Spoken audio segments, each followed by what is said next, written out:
I will call to order the May 12, 2022 Clackamas County Board of Commissioners business meeting. Gary Schmidt, would you please call the roll? Yes, Chair Smith, thank you. First, our staff support today, Tony Mayernick, Clerk to the Board, Stephen Madacor, County Counsel. Roll call, Commissioner Shull. Here. Commissioner Fisher. Here. Commissioner Schrader. Here. Commissioner Savas. Present. Chair Smith. Here. Thank you, Gary. I will now lead us in the Pledge of Allegiance. I pledge allegiance to the flag of the United States of America and to the republic for which it stands, one nation, under God, indivisible, with liberty and justice for all. Thank you all and good morning. We are holding this meeting in person and virtually. If you've joined us via Zoom for this meeting and are interested in providing public comment, we will prompt you regarding how to do that when the time is right. General public comment will be taken at the usual allotted time. I would like to remind all participants, including staff, all elected officials, and members of the public, that Robert's Rules of Order will be enforced in this business meeting. We welcome your opinions and look forward to your polite participation. Gary, who's up first? Thank you, Chair. First up is the consent agenda. Tony, would you please read the consent agenda?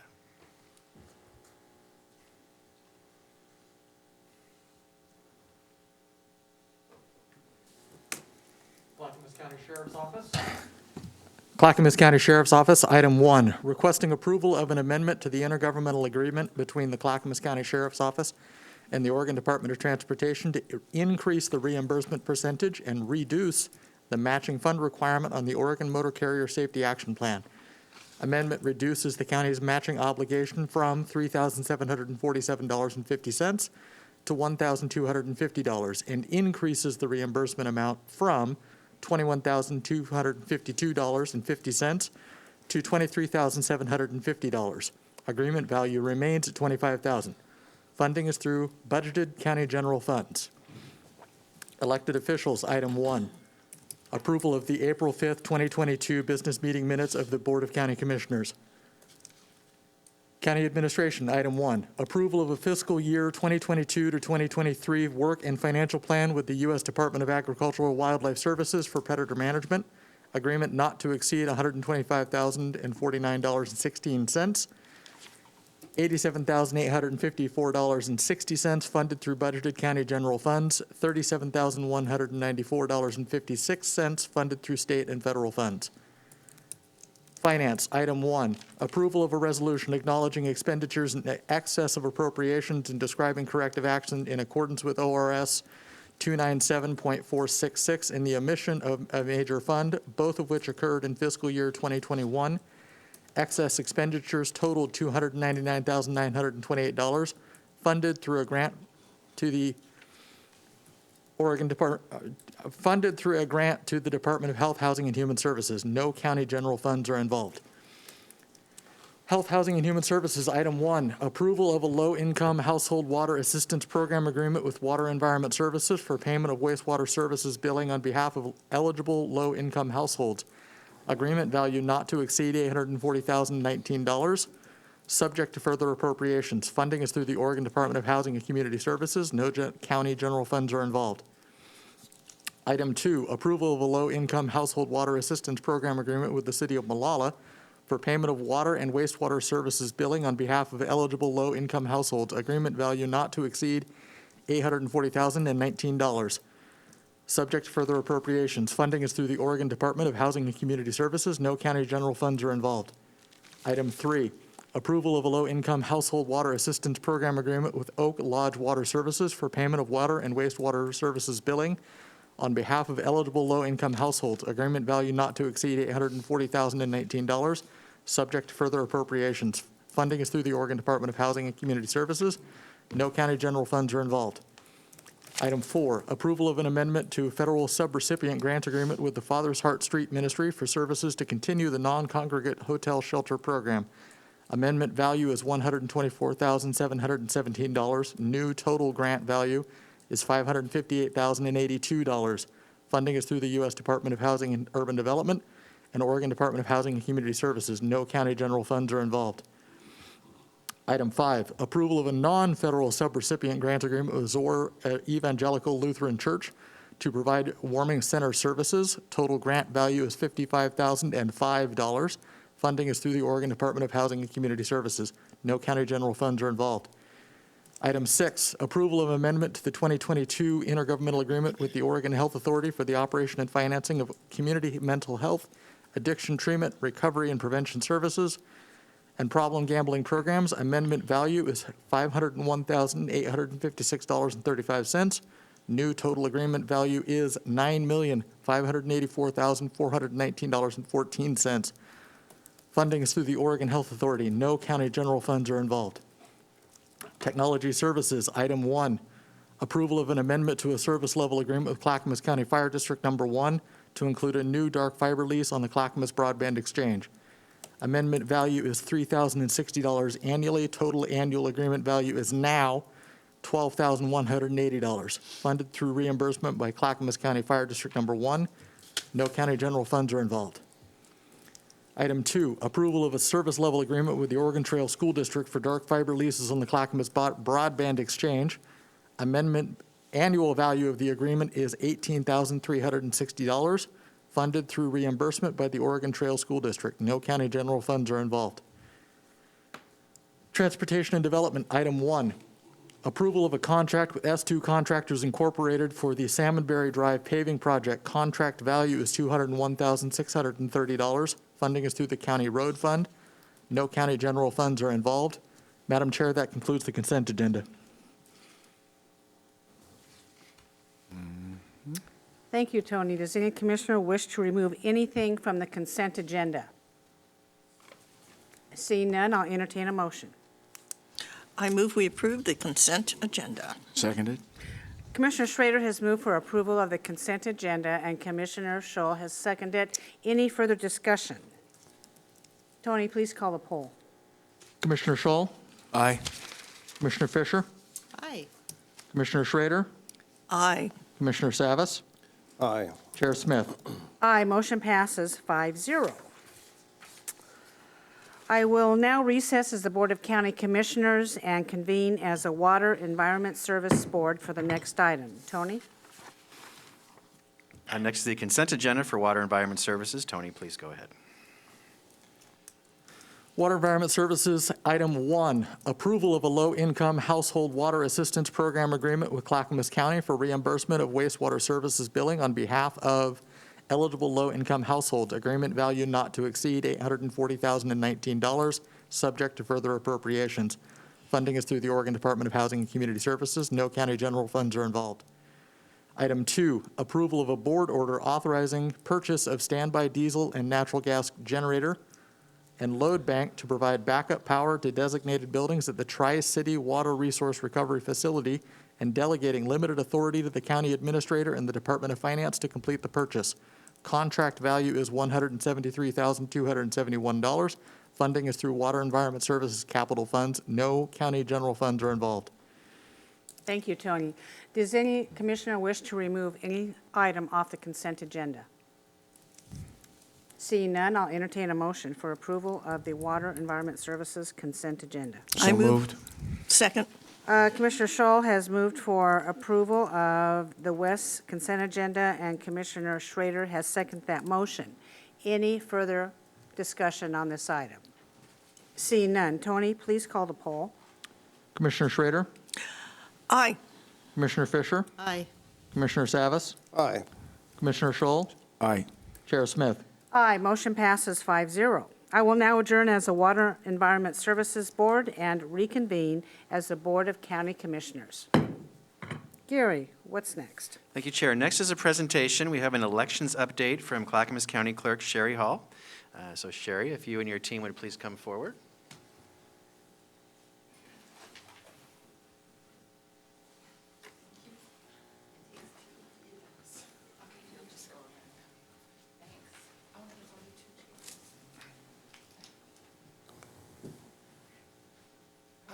How are you? No, vacate my spot. Well, I'll sit over here. You want to sit in the lawyer spot? Sit down there. Good to see you. Okay. Do we need a third chair? Yeah, we do need a third chair. Somebody bring one up. There's Here's a chair. Please sit down. Thank you very much.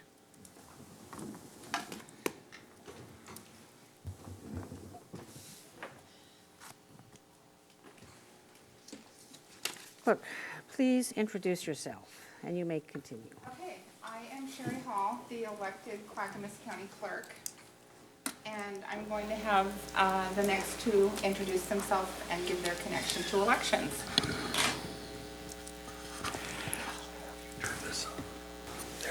Thank you. I am Bill Cloran. I am special counsel to the county clerk. I am Becky Sterndahl. I am the Clackamas County Elections Manager. Go ahead. Okay, and as you all know, you got a press release last week telling you about our ballots that have blurry barcodes. We aren't sure what happened with everything, but we have used this printer for 10 years, and this is the first time there's ever been a problem. And I'm not sure, Chair Smith, how you want to go forward. I think you should just explain what happened and what the process is going forward. Okay, rather than just asking questions so that we can answer. Yes, I'd like you to make a statement on, what happened, what you're doing moving forward on the affected ballots. And, yeah. Okay, well, there is a process in place in the vote by mail manual for duplicating damaged ballots. We just did not have any idea how many.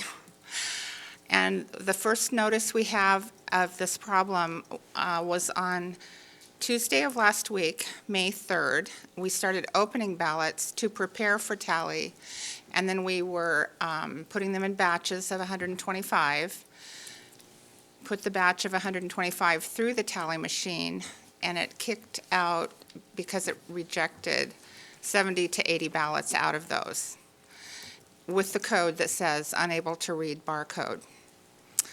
And that's because the barcodes are not dark black and their lines are not crisp lines like a barcode has. And we checked with the printer, which is what Becky does. She does every little piece and knows all of the reasons for things. And the instant solution we knew we had to do was to duplicate those ballots because it was too late to reprint and resend.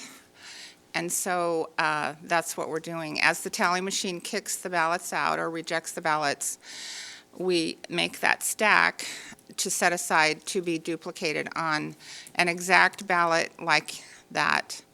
And we have two people that are duplicating the old ballot or the unreadable ballot onto the new ballot that can be duplicated. One person reads the vote markings on the ballot to the person with the new to be duplicated ballot, and that ballot is marked exactly the same. When that process is done, they switch places, and the one who marked now reads to the other one to proofread to make sure that the ballot is exactly correct. And those people are two political parties, they're not the same. And then those new ballots will be the ones that are put through the tally machine. We're not counting them by hand, we're processing by hand, but putting the new ballot through the tally machine. And our plan is to do tallies on time and to certify on time. The certification date would be June 13th. So the voter doesn't do anything different than they usually do. They vote their ballot, put it in the envelope, sign the envelope, and send it to us. And when it gets to us is when there's more process. Okay. Any other comments? Explain to me chain of custody of your ballot. Okay, and I'm going to let Becky speak to that. We've had our conversation and she knows each step. Please introduce yourself. Hi, I'm Becky Sterndahl, Elections Manager.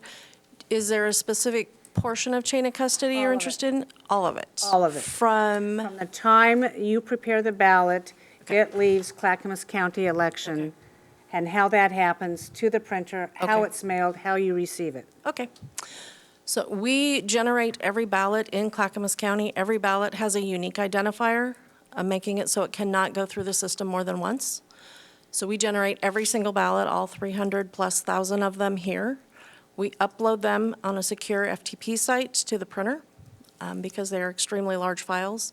The printer receives them as a complete ballot. They don't do any programming or creation. They hit print is what they do. They print the ballots. They package them by ballot style. Ballot style is the precinct, and then precincts can have multiple districts running through them. So the style, you can have A, B, C, and D based on what districts you live in that precinct. So they package them by those ballot styles. Then they deliver them to our mail house in Portland.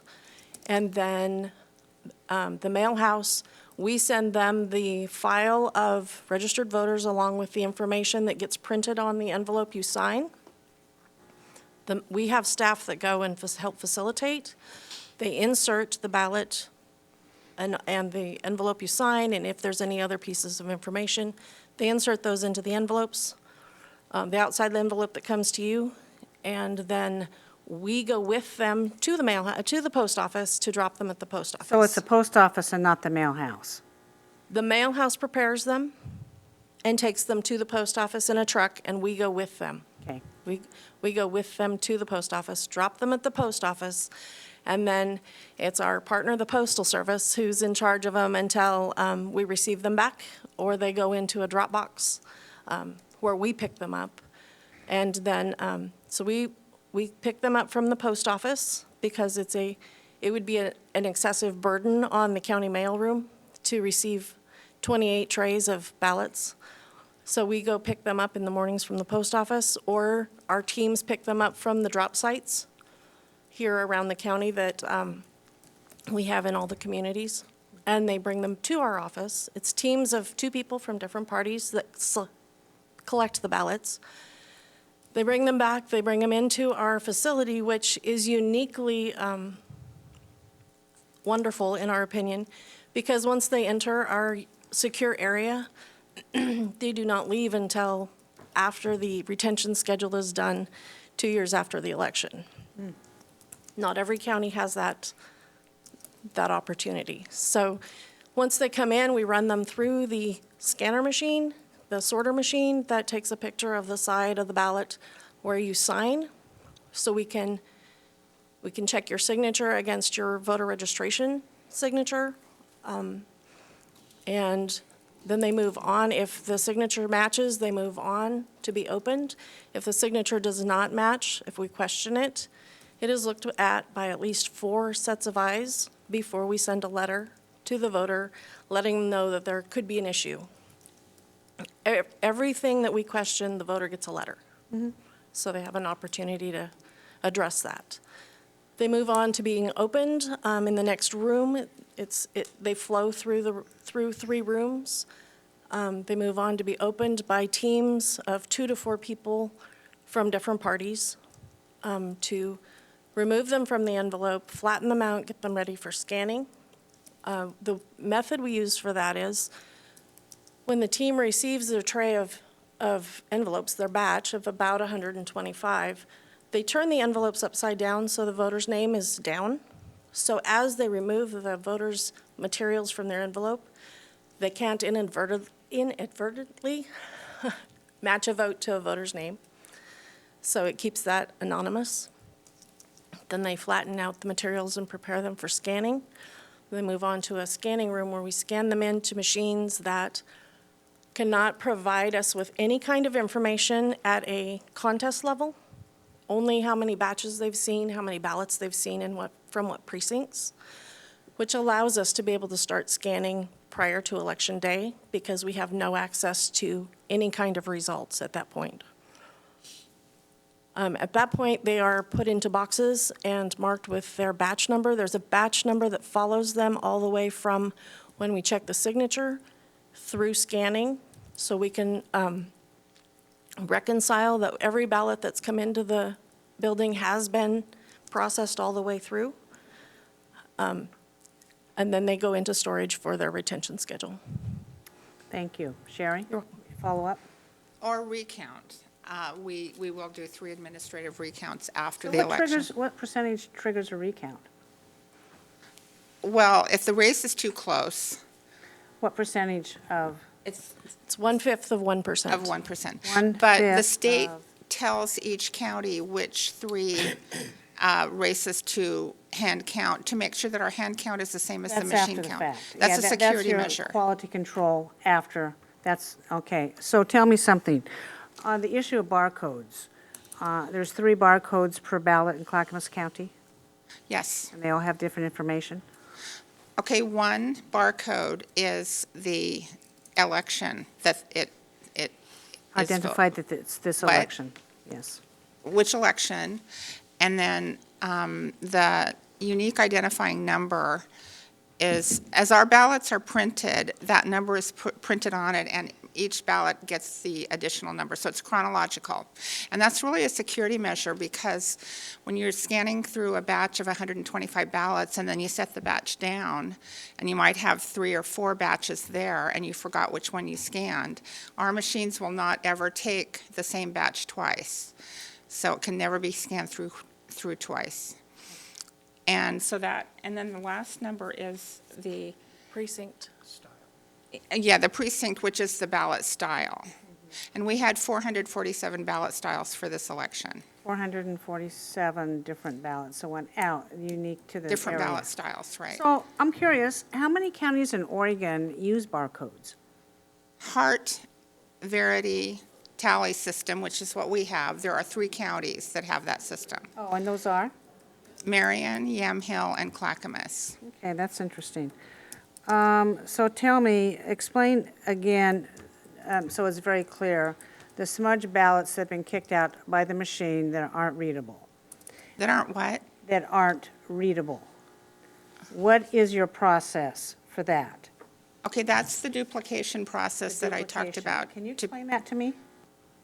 We did it first time. Go yeah. ahead, explain it directly, exactly how it's done. One person reads it, and then another person marks it on the ballot, correct? Correct. They're teams of 2 from different political parties. So one reads it, the other one marks the new ballot. And then how do they And double when check? that's complete, they switch. The reader takes the new ballot, and the one who marked it reads to her or him Okay. to make sure that they are correct, because that's proofreading. And then they are scanned through the tally machines. I would think that this could delay your process. Do you anticipate that to happen or not? It could delay our process, but we definitely have a full room, and we want to have a full room of workers for 2 weeks or more, whatever it takes, because we want, our normal process would be on election night, first results would be everything that we received in the office through the end of Monday, the day before. I'm not sure how close we're going to get to that because of this, but we plan to have our tallies at 8:15 for all of the ballots that have been scanned. And we will know how many are left of the ones prepared for scanning. Okay. So election night, we expect to receive 2 numbers. Whatever the tally of the election is thus far that you were able to tabulate. Right. And then you will tell us how many ballots are left to be counted. But not the exact number. It will Okay. be an approximate. Approximate, because, well, the law changed, right? Right, we are Can you now explain that? accepting ballots 7 days after Election Day if they have the Election Day postmark. So we have no idea how many might more come through the mail. We don't know what to expect, and you really can't predict, No, you because we don't cannot have any predict that. past I election to go understand from. Gary Schmidt, I'll interject. What have you done to make sure that election results are timely? Yes, elections is a core function of county governments. Only counties do it. Because of that, I have deployed 37 county employees who are taking time away from their normal business to come and support the elections office, to support this work. They're not all working every day, but 37 employees, including myself, including your county councilor, we're all volunteering to come and work and support elections. So that will help, we hope, clear up any backlog they may be. And Chair Smith, Yes. one of your questions was, what have you learned from this? Yes. And I had that piece in what we've learned because, of course, we learned that this should never happen. We should be building trust in voters. But this issue has really caused lots of questions. And the other thing I learned is I am in a really supported spot. And Gary Schmidt provided additional staff back at the, I think, May 2020 election, which is when the pandemic started. And then again, when I had to tell him about it, his first question was, how can I help you? What do you need? And I just so appreciate that support. We are very fortunate in this county. Yes, we are, and everybody would support and help you, although as electeds, we probably should not be counting the ballots, just saying for us, but Well, and that's another thing. Certain people can't be in the room. If your name is on the ballot, you could not be in there. So we've had some of those that have volunteered, but the answer is no, because it's really voter perception too. Because for me as clerk, when my name is on the ballot, I can be in the room because I am responsible for the work. But in the past years when that has been the case, I have not gone in the room. okay. One last question, I'm sure my commissioners would like to say something. Viewing of the public, you have an area that, with lots of glass, they can come in and see the process. How Right. do they access that? They can just come in our front door and ask to do that, but there are some who schedule ahead, so we have an idea of who's coming.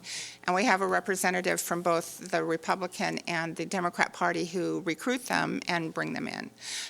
Any hour that we're open for working, we can accommodate observers. Now, during election season, are you open Saturday and Sunday? It's not been determined yet.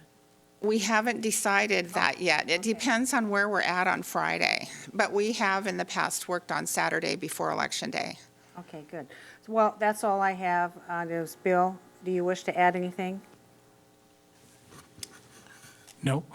Okay, well, quit talking so much then. All right, now, my commissioners, we have some folks in the queue. Commissioner Scholl, you're up. Yes, good morning. Thank you for the information. This problem is a external problem to the clerk's office, not an internal procedural problem. In any system where humans are involved, those systems are always subject to a glitch or a problem. It's evident to me that your office, Sherry Hall, has taken the proper corrective action to deal with this.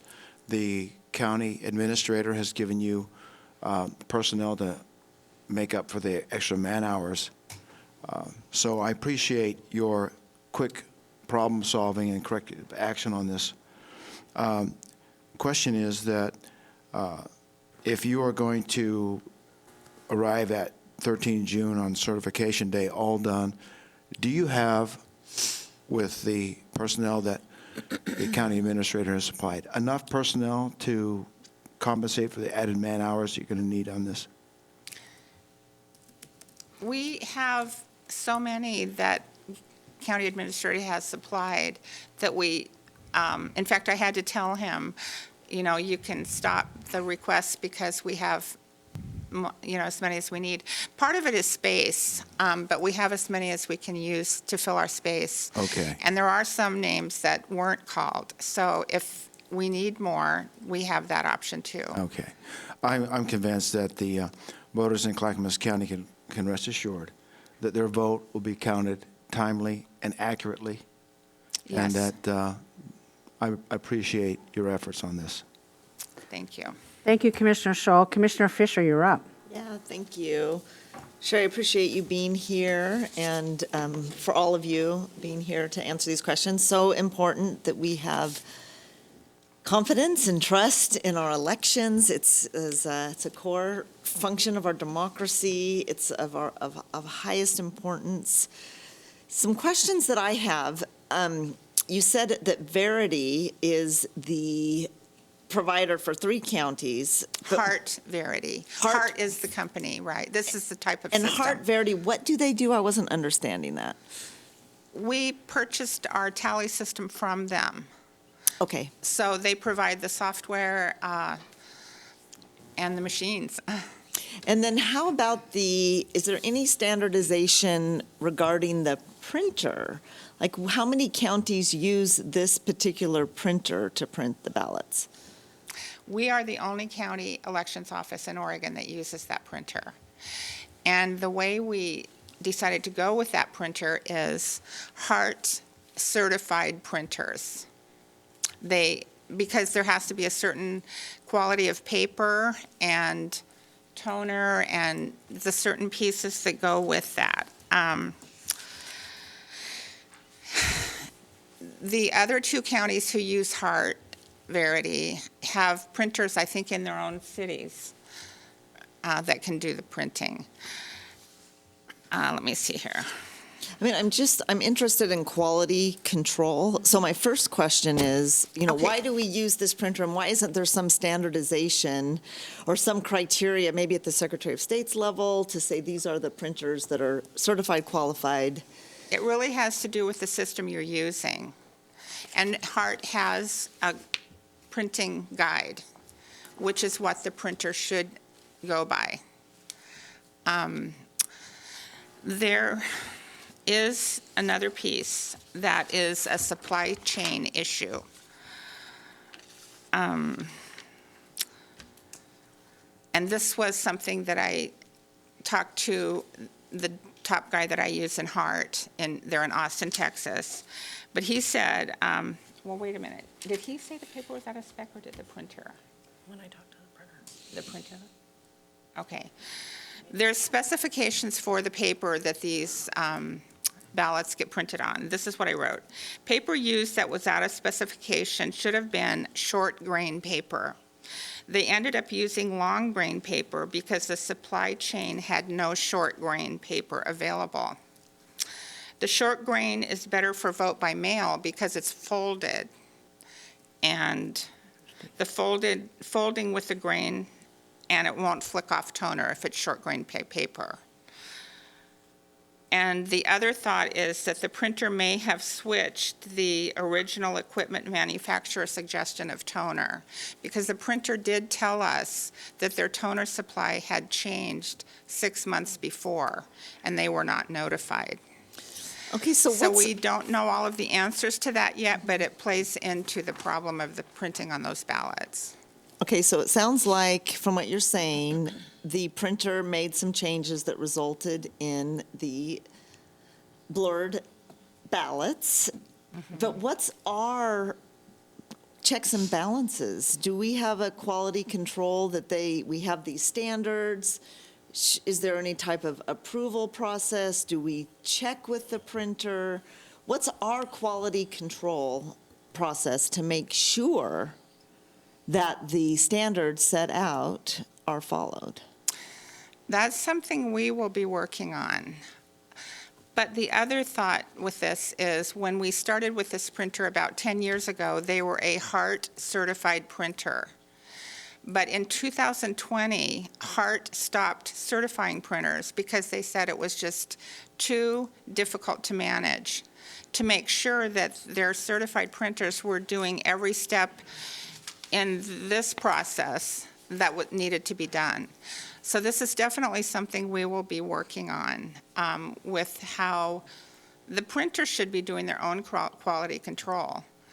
But because of this, we are definitely going to want to know that. And that's one of the learning pieces. Do you have any other comments about that, Bill? The printer represented to the clerk that they did the quality control in-house and that the ballots scanned. So it is typical for the print houses to do quality control on print jobs. Our understanding of their process is that as the ballots come out, they're sequentially numbered and they're separated by styles. They are folded and shrink wrapped and shipped to the mail house. So the quality control is done at the plant, as is done in so many other commercial businesses. But as the clerk said, that's something that we might want to think about going forward.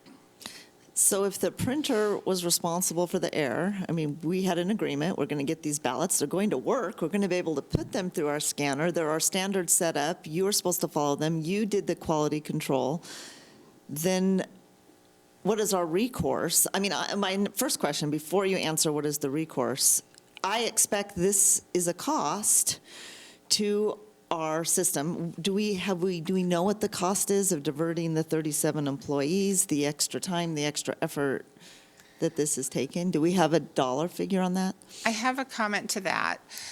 Of course, you heard me say that the paper has to be a certain quality. Okay, this occurred on Tuesday of last week. On Wednesday morning, a representative from the print company in Bend was in our office and brought 50,000 sheets of the 11 by 17 paper that new ballots could be printed on, because we ended up having to do that in our office. We could never do this every election, but we are printing our own ballots for duplication. And then the next day, additional paper was brought to us. So we haven't purchased new paper. We did buy toner. But there was one other matter with the printer that I would like Becky to speak to, because she's the one that has always been on top of this every election. And there were some other changes made at the printer that could have been part of it. Typically, the printer has been very good at communicating with us, and they had a staff person that was on point on our project and shepherded it through and communicated with us multiple times during the print job on how it was going, what they were seeing, if they saw any issues. They were checking regularly through the print job what was coming off their printers. And if they had issues, they would call me, they would ask for authorization to destroy the piece that was not printing correctly, and then they would reprint that piece. So there has been a history of good communication and of them checking. We've not had a problem before in 10 years of multiple elections a year. That person did not shepherd the job through this time. We don't know why. We don't know yet all the pieces of it, but that's a conversation probably for after the election, and we get this taken care of. And as far as costs, part of that's driven by what the turnout is, and we won't know that until after. As of yesterday at 2, the turnout was 12.48%. Yeah, don't we have an idea of what a turnout typically is during a primary? We really don't. We did look at the turnout for the last 4 primary elections, 2 of which would have been governor and 2 presidential. And the turnout was between 26 and 50 point something percent. So it just depends really on what's on the ballot to drive people to vote. There's no money measures. The governor is a big thing. There's many candidates for that. But we don't know what we're going to have come Monday or Tuesday at 8. It's a prediction we can't make. Okay, but it does seem that we could have potentially a range of costs, depending on how many ballots, that we could estimate between this and this. Do you have that number? And we're also very keeping track of this printing error that's causing a lot more work for us. All of those hours are being tracked. Yeah, so I would be really interested, and I'm sure our commission is as well, as what the range of potential costs will be. And Attorney Bill Cloran, we've already talked about that, because at the end of this election, we're going to put the summary together that would include all of that, and you'll get that. Mm-hmm. And then as far as we have 37 staff that are being potentially deployed to help, you are pretty confident that all of the ballots will be remade and put through the scanner by the time of certification on June 13th. But what is the contingency plan if it isn't going to be done?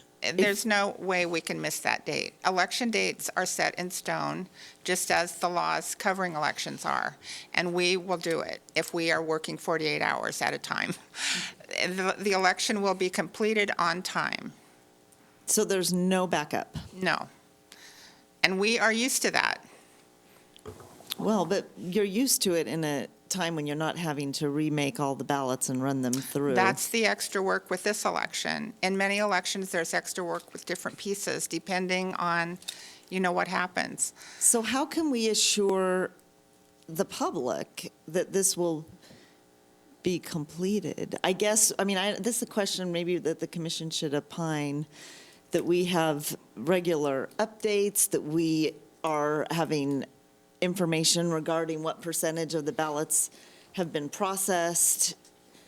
I'm just concerned about our confidence in our elections and how, if we don't have a backup plan. Because All you we have can limited- do is you have give our limited word, because we will space. do it. You've said you have limited space of which to process the ballots. What I meant with the limited space is we can't bring in everybody that wants to work because we have to have space for those people. And our room has a certain amount of tables.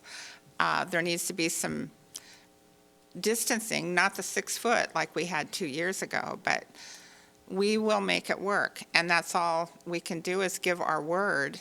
It can be questioned, but we will be done on time.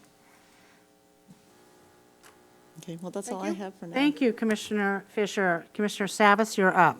Yeah, I just, one thing that public should know is that the Secretary of State's office manages, to some degree, really all the elections, and when there's ever a problem, they are consulted.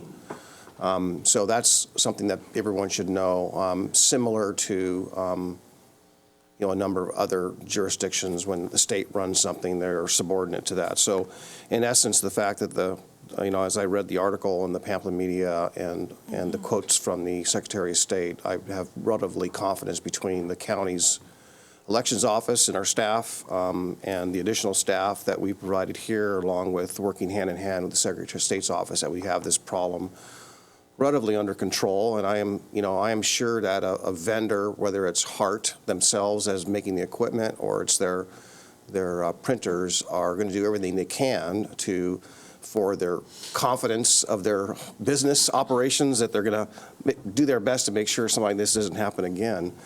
But we know, and everyone does that. I just want to say thank you to the administrator, the clerk, Sherry Hall, the clerk, all the staff, Becky, your presentation today as well, all the people that are working, all the volunteers that are working, and making sure that we do this as timely and as accurately as possible. So I appreciate that.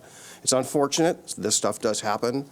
I come from the manufacturing world, and I can make every analogy or any analogy you like, but when you see like a recall from a manufacturer like General Motors or Honda, and you say, oh, all 2020 Honda, not all, but 2020 models of a certain VIN number are going to be recalled, and you find out why. Well, they actually know which vendor made which piece, thousands of parts in a car, and they realize that one supplier had a little glitch in their operation.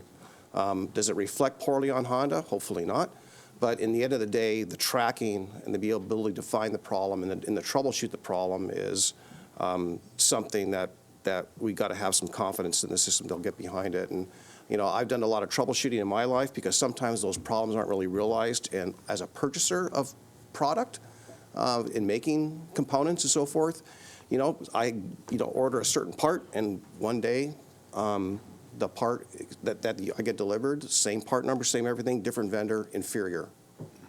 And you find out the hard way, and you got to make the correction. So it's the state of the world we live in, and I'm just pleased that the adjustments are being made, and hopefully we'll do this as timely as possible. I'm sure, and I appreciate the dedication to keeping our election systems and the results sound. And the other thing that gives me comfort is that every ballot will be in the possession of the county as a public record for over 2 years. So if there's any kind of a recount or question, the original ballots will be there if there has to be any kind of duplication or question. So all the backups are there, and that's the beauty of this system as well. So thank you. And one comment to that, with the administrative recounts that the state assigns to each county, for that recount, we will use the original ballot with the bad barcode, not the reproduced ones. Interesting. Thank you. Thank you, Commissioner Savas. Commissioner Schrader. Yeah, I just want to thank you for coming here today and being transparent about the process. And when glitches happen, the problem solving that you have to do in order to make sure that the integrity of our elections are clear and are maintained.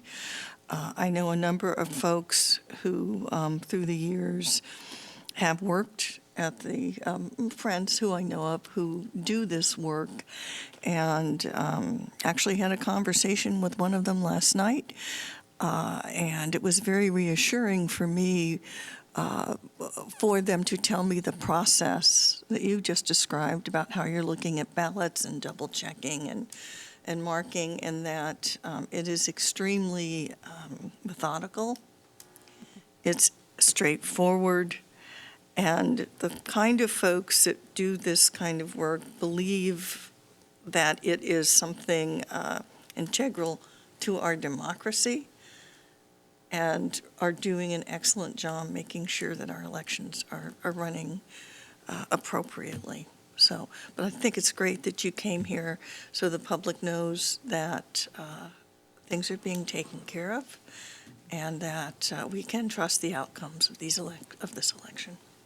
So thank you. Thank you, and I'm going to just interrupt for a minute because with my excellent attorney here, I've seen him raise his finger a couple times, so I want to see if you have any other comments you want to make. The only comment that I would have following up on Commissioner Fisher's question, there was one part that we didn't get to the end of, and that is that we are tracking the costs, and I have been in contact with your very, very capable and respected county council. And when the election's over, this is not necessarily over. Yeah, and we can't speculate at this point. We'll just have to see how it plays out. Thank you. I have one quick follow-up question. Has any of your elections people visited the printing house in Bend? Becky? Okay, good. Thank you very much. Recently?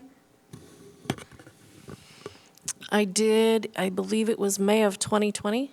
That's That I fairly checked. recent. I would encourage anybody to go down and visit the elections process. It's very, very interesting. There's a lot of components to it. Paul, you're up. Yeah, I forgot to say one thing, and that is that when I first became a commissioner, I got the chance to get a tour of the elections office well after the election. And in the viewing rooms and the way the elections office is built and structured, which the taxpayers here made an investment in and previous county commissioners did, very impressive, is very transparent, let alone all the cameras.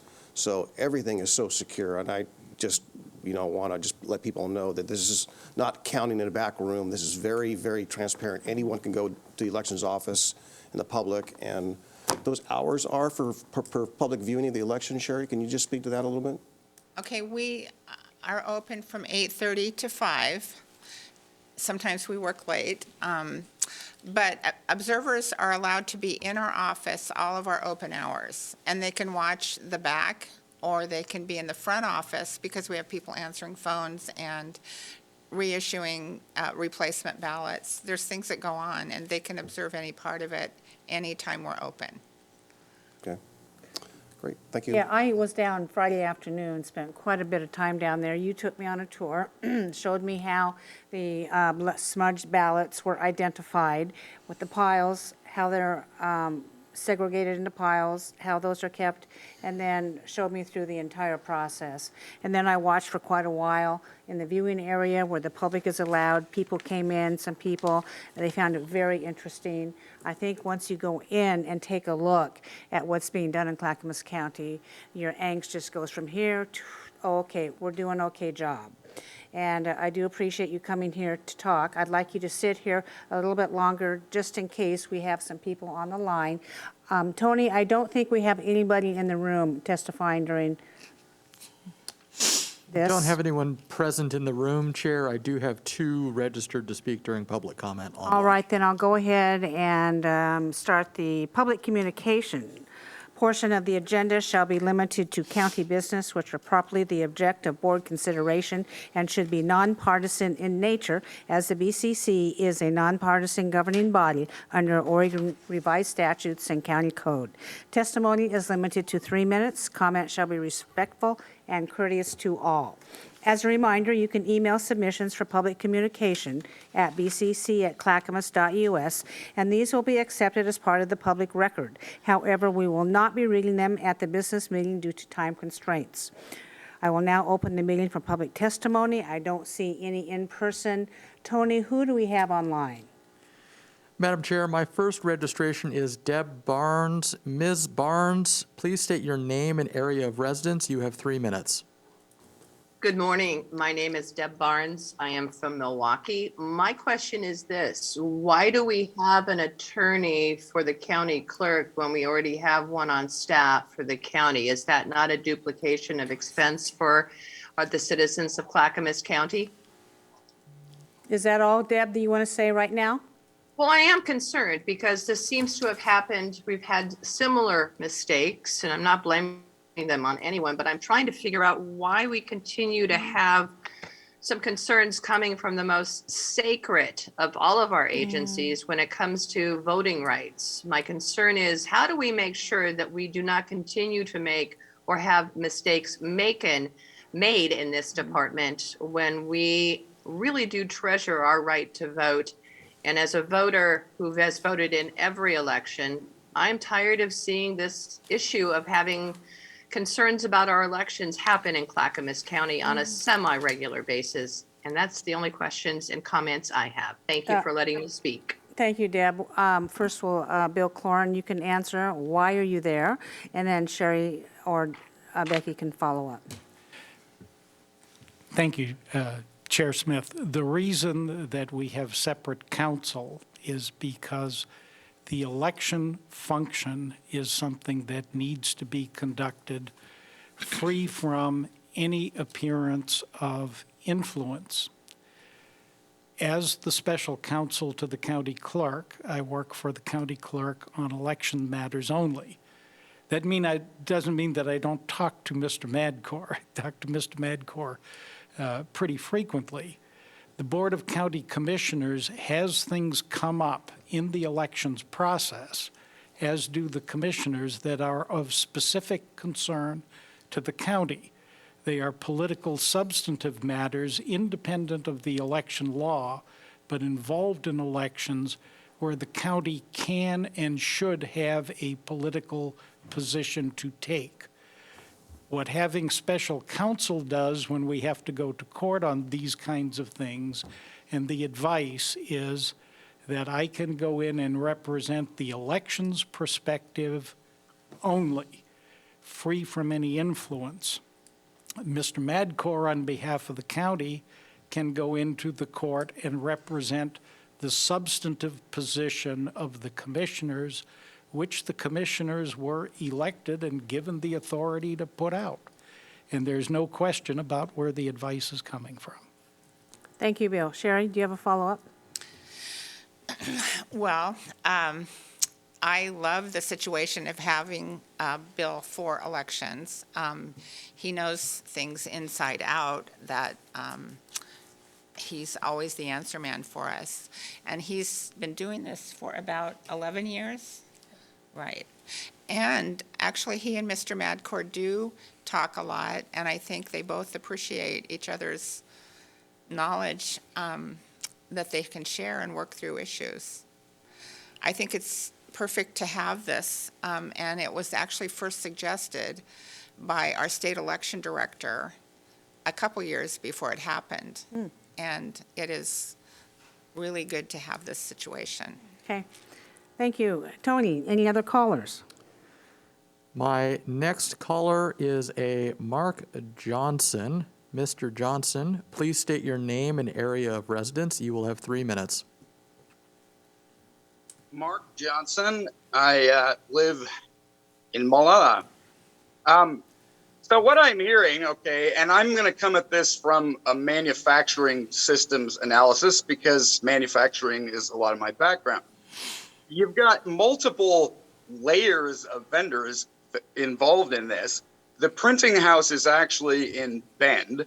From what I have been able to research, the shell company that owns that is registered in Washington, not Oregon, which isn't illegal as far as I know. But then we seem to, looking at the printing, what has happened, I would say there's very little quality control, at least in terms of manufacturing. It's kind of hard to believe that they printed 300,000 ballots and weren't doing batch testing to determine if the barcodes would read. Again, I'm not interested in assigning blame. My statement is just that it would appear that the quality control across the board and multiple layers of vendors is lacking. It wouldn't appear that since this place was essentially decertified by heart, that nobody's looked into it since then or visited. I mean, maybe I'm wrong on the timeline exactly, but it sounded like that was all 2020. Seems to me like there should have been a little more process for quality control in place. Thank you. I guess that goes back to the question, what have you learned from this? Well, we've learned a lot, and the quality control is something we've talked about a lot, and we will be putting some thoughts together. Our first priority at this time is to get the election I agree. completed accurately and on time. I agree. But this matter will be dealt with. I'm sure that you'll come up with something. Tony, any other callers? Madam Chair, I do not have anyone else registered to speak. If you would like to speak, please use the raise hand feature, and I will call on you in the order received. Madam Chair, I do not have any hands raised. Thank you. Public communication portion of this meeting has ended. You're free to go, or you can sit there and listen to us opine. It's not necessary, but I want to thank Clerk Sherry Clark, Bill Cloran, and Becky for coming forward and giving us the information that we need. I don't want to waste any more time. I want you to go back to the elections department and start, counting those ballots. Well, thanks for giving us time to share a lot of things about this. You know more now than you did, and we'll share more later. Thank you very much for coming in today. Gary, what is up next? Thank you, Chair. Next is Administrator Update. That's me. I like to always share good news that's going on here at Clackamas County. Today, I want to share that our Public Health Division of Health, Housing, and Human Services is being recognized for their work during the pandemic. They are going to receive an Innovative Practice Award from the National Association of County and City Health Officials. The honor is for our public health's in-home vaccination program, categorized as an innovative and effective community partnership that demonstrates adaptability and resilience. The program provided COVID-19 vaccines to homebound and group home county residents who chose to be vaccinated, including persons with mobility issues or physical or intellectual disabilities. Since the program launched, over 2,400 individuals in Clackamas County have been voluntarily vaccinated. As an award recipient, Public Health has been invited to attend the association's national conference in Atlanta to receive their award. So thank you to our staff in Public Health. Next, as you know, Commissioners, the Clackamas Water Environment Services and the City of Gladstone have been working to reduce inflow and infiltration, or I&I, in both organizations' sewer systems. A major source of I&I has been recently located and repaired. A recent smoke test detected an improperly abandoned sewer connection at the bottom of a large stormwater pond on a corporate property in Clackamas. The pond had been draining directly into a sanitary collection system for some time, significantly reducing I&I, which is extra water that flows into sewers through improper connections or old infrastructure, will save an approximately $120 million by the year 2040. So this savings directly benefits all of the West ratepayers. Wow. So that's good news, and thank you to our staff for their work there. That's my update, Commissioners. Thank I you. love hearing about the good news of all of our staff people in different departments. It really, it makes commissioners feel good, I think, right? Okay. Now, we will open up Commissioner communication. I believe Commissioner Schrader, you're up first. Well, you took my message today, Gary, because Oh. what I had asked Christina to do was to send me the 3 awards that we received from the National. That's just one of them, so there's 2 more. Well, let's see. Sorry, which ones Commissioner. are. What I have here is, there are 3 winning programs and projects celebrating 52 years of county innovation. One was the Courtney Avenue Complete Streets Health Impact Assessment Project, Department of Transportation and Development, and the Public Health, under the category of health. Then there was the Storm Debris Response and Voucher Program, once again, Department of Transportation and Development. That category was Risk and Emergency Management. And then I think you just mentioned the West Water and Environment Services Solids Handling Capacity Improvements Project category, County Resiliency, Infrastructure, Energy, and Sustainability. And this is actually marking 10 awards in the past 2 years. And so I think it's wonderful that we stay involved in the National Association of Counties. I think that getting this kind of recognition that hopefully will be given the awards in July, if I'm not mistaken. And we just have great departments that we are always recognized for this kind of thing. One of the things that I'll also remind my colleagues too, that if you are interested in any National Association of County Leadership Committees, now's the time to get that sent in. I myself have applied to be Chair of Community Economic and Workforce Development. That will be up to the President of the National Association if I do get that. And I'm also working on 2 other committees. One was International Development. I've applied to be Vice Chair of that committee. And then there is a Community Prosperity Initiative group that I have also applied to be a partner with. And that is really looking at strategies that counties are using across the nation because of COVID and the economic issues that we faced. What are some of the strategies from all sides, housing, economic development, infrastructure, so on and so forth? What are counties doing to kind of recover from COVID and really help people move up the economic mobility ladder? So that's my message for today, and you beat me to the punch, Gary, but That's I was okay. gonna It's- say You something, can right? repeat it again. That's not a problem. You know, good news more than once is good to hear. Good to hear. Yep. Yes, thank you, Commissioner Schrader. Commissioner Scholl, you're up. Yes, good morning, Clackamas County. Here are a few issues I want to share with everybody today. On fentanyl, Tuesday was the first National Fentanyl Awareness Day. That should tell you how bad this problem is. Our sheriff department, our city police departments are our front lines fighting this danger to our people. You need to ensure your children are made aware of this threat to their safety. And please see the National Fentanyl Awareness website for shareable content and partner toolkit. Then also look at our Clackamas County Sheriff website for more information. And please think about how your vote in May and who we elect will affect this fight against this scourge in our nation. We need to work together to beat this problem. On the Vietnam Memorial for the Capitol grounds in Salem, last Saturday I had the pleasure of attending the gala to promote this project. And please see the VietnamWarMemorial.org website. Look at the beautiful plan they have for this memorial. And we need to remember the 700 Oregonians who never came home from the war in Vietnam. Please help.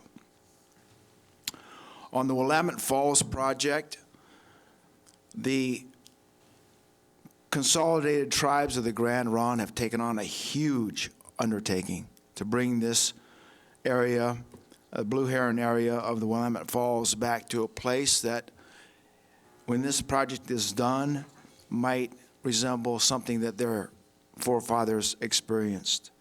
Please see the Willamette Falls project at grandron.org and donate.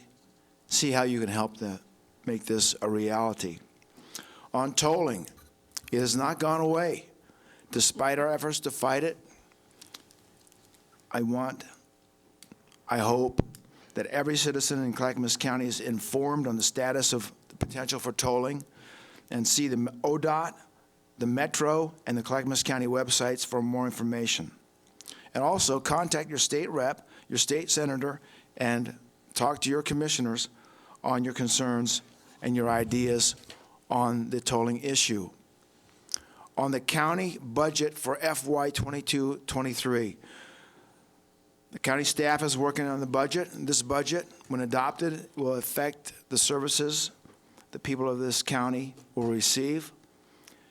I would like to have every resident informed on the budget process and what we're working on. You can see the county website for the status of the current budget and contact the commissioner and let us know what your thoughts and recommendations are. See the clackamas.us/budget website.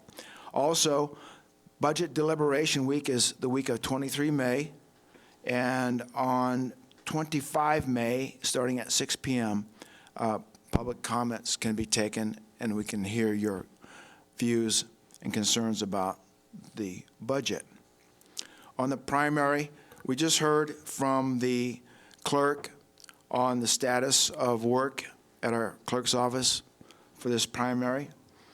I urge every voter in Clackamas County to read that voter's pamphlet, know your voters, know the issues, and get your ballot turned in by the deadline on 17 May. On illegal dumping, you know, we all know that there's problems with illegal campsites in the county generating trash. But you also need to know that there's a growing problem in the county with illegal dumping from somebody else other than homeless people. And we need to stop this. It's getting out of hand. We have some points of contact that people need to be aware of. Dump stoppers for industrial timber lands, federal lands, county lands. On the roadway in Clackamas, you can contact our Department of Transportation and Development. And then Metro for illegal dumping inside the urban growth boundary. We have the Metro Regional Illegal Dumping Patrol, or the RID Patrol. Please call when you see illegal dumping.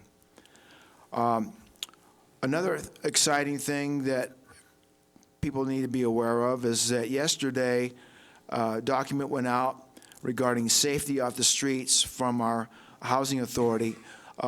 This will generate ideas for projects to help us provide safe, off-the-street housing for our homeless population in the county. You can look at that at the Clackamas County website under the Housing Authority webpage. Also, I would like to say that, again, remind parents in the county that the Board of Commissioners are not in the decision-making chain for our K through 12 schools, yet we always hear comments and concerns about our schools. And I personally encourage anybody who's got an idea on how to better our K through 12 schools to contact one of the commissioners or myself. I want to hear about what you have to say. And finally, stay calm, stay healthy, and have some fun. Thank you very much. Thank you, Commissioner Scholl. Commissioner Fisher, you're up next. Thank you, Chair Smith. On Saturday, I went out to the Springwater Grange and had an amazing pancake breakfast set next to Wilma. Don't know if my fellow commissioners know Wilma, but she is considered the matriarch, the queen of the Springwater Grange. I really enjoyed talking with her and just hearing the stories of her growing up in the area. And as we sat there, had our breakfast, and there were not a whole bunch of children, but enough children selling cookies and doing different things there that every time the children would engage, Wilma just had a real sparkle in her eye, and there was just a real sense of heart there. Wonderful morning out in Springwater. After that, I took a drive through the newly open 224, which was closed for quite some time because of the Riverside wildfire. It just looks so different. It just looks so different, and you just can't help but have an emotional response driving through there. It reminded me of how incredibly precious and unique Clackamas County is with our natural landscape, our rural communities, our agricultural communities. What we have here is so important. Just in the terms of agriculture, with what we produce in Clackamas County results in I want to make sure I get this right, a 21 million annual economic benefit from the agricultural produced in Clackamas County. And in regards to our forest land, incredibly important. We heard yesterday at the Joint Tourism Council meeting, we heard from Heather Ibsen from the Mount Hood National Forest and Christina Reikarts from the Chamber in Estacada. But in regards to 224 and the Mount Hood Forest, there are 1 million acres in the Mount Hood National Forest, and half of those are in Clackamas County. So when we sat there and listened to what's being done to repair and restore the region, while so much has taken place, and driving through there, you can see it with your own eyes of the repair that has happened on 224. Hearing Heather talk about the work that is yet to be done, and she described Road 46. Is that what it's called, Route 46? Somebody might have to help me. Forest Road. 46. Forest Road, thank you, Commissioner Scholl.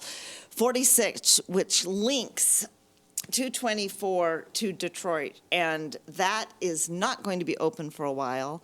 There is so much work that needs to be done there. And just the visual of when she was talking, those two fires were so close. They were so close. And I'm so thankful that they did not merge and create that explosion.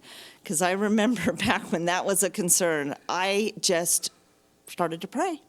That was all we could do in that moment, watching this and being so concerned for our community.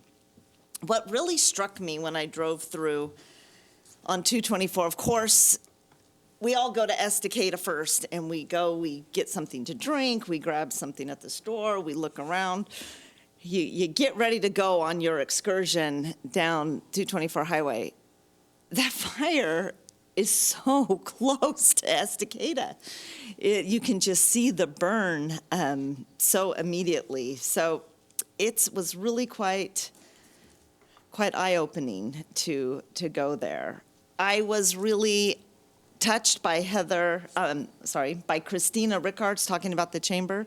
In Estacada, it's been tough. People have not been utilizing that area for recreation given the closure of 224. So it's been really hard in this pandemic and in the recovery for the businesses in Estacada to recover. But despite all of that, there are 32 new businesses in Estacada that have just opened and recently, and the economy is rebounding and thriving.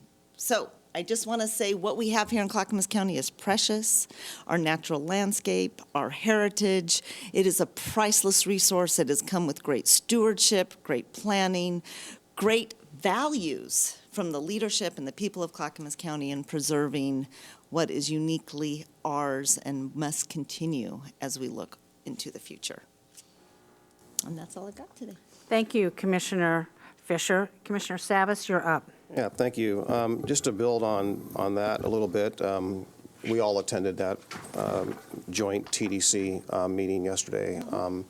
And in the roundup afterwards, what is it you need to be successful, or what do you need? And I heard a number of the folks say, not unlike everyone else, that getting to fully staffed would be a huge benefit for everyone, and that is across every industry, including ourselves, including ODOT, you name it, TriMet, doesn't matter, all of it. There is a huge vacuum out there. There is a huge need for people to step up, and hopefully those who retired early might be interested in just trying to help get our country back up on its feet. And I think that's just not a problem unique to Oregon. It is a problem this whole country's facing. Well, this is also one of those moments where what I want to talk about today is related to the discussion we've had a little bit. So on Tuesday night, I attended the first of a series of wildfire community preparedness events, and it was jointly hosted by our own emergency services staff, disaster management, Health Human Services, the Sheriff's Department, Clackamas Fire. A number of the fire agencies will be across the county participating in these, depending on which one you go to. The one I went to on Tuesday evening was at the Beaver Creek Fire Station, number 10. Again, the first of a series. There's another one last evening at the 4-H building at the fairgrounds. And on May 17th, the next one, and we can get this out or posted on our website, or probably already is somewhere, but maybe we can highlight that on the landing page. Clackamas Fire Station number 8 in Eagle Creek off of Judd Road on May 17th. On May 18th, Clackamas County Fairgrounds 4-H building again. This one will be presented in Spanish for Spanish-speaking folks. On May 19th, the Colton Fire District, Station 336 off of Highway 211. On May 20th will be a virtual event, so anyone anywhere around the county can attend that one. On May 24th, the Hoodland Fire District number 74 up off of US 26 in Welches. And finally, on May 26th in Estacada, which we just talked about, there'll be another presentation out over there. What I learned from attending this, of course, is about preparedness, defensible space, and a number of things about, yard, your grass, number of things. So very educational. There's some material that's being handed out. Also talking about the 3 levels of evacuation. So those are all discussed. So a great opportunity. I really encourage people to get involved one way or another. And this is not, even though a lot of these are in the rural areas, and rightfully so, there's a lot of that, I think, that applies to the urban areas as well, especially if you have a lot of trees, especially, pine trees, fir trees, so forth, that drop a lot of needles, because those actually collect and you get a thick stack, and God forbid you get a firework in there, you could have a very dangerous situation. And it's not uncommon for that very thing to happen. So I, again, encourage folks to look at that and attend those. And really, I think that really concludes my comments for today. Everyone get involved in our election system and vote.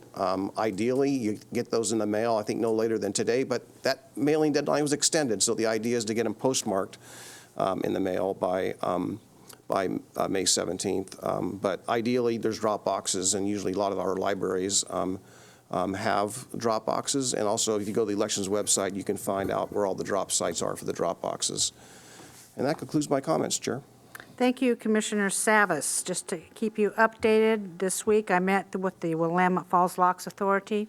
My appointment, statewide appointment, made up of 11 members, 4 legislators who are not participating. They just monitor us. We are still working on that. We've just barely scratched the surface of the work that needs to be done on that, although the United States Corps of Engineers is preparing for the repairs. As Commissioner Scholl alluded to, budget is coming. We have been presented with our budget books. They're this thick, literally. We all will be going through those, so our attention is turning to budget this week. Deliberations will start May 23rd, 4 days, and anybody can view those online.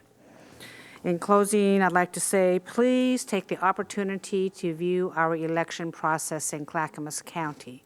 In the United States of America, we are a free society where we are allowing our citizens the free right to exercise their viewing of the election process and present their opinions. And please, vote. Vote because it matters. Thank you very much. Hearing no further business before this meeting, we are adjourned.